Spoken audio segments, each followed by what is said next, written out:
હો ચોહત ચોલાયા ચિત્ર લઈ જશે એની રચેલી રચના વસ્તી જોતી રહી જશે અમને દેવોની ચાહના એટલે મળી લોક ચાહના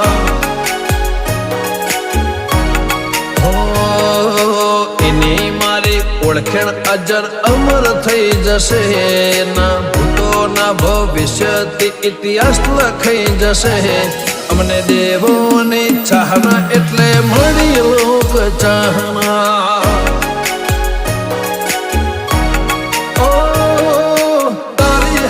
હાજરીથી અમારી હાજરી ભરા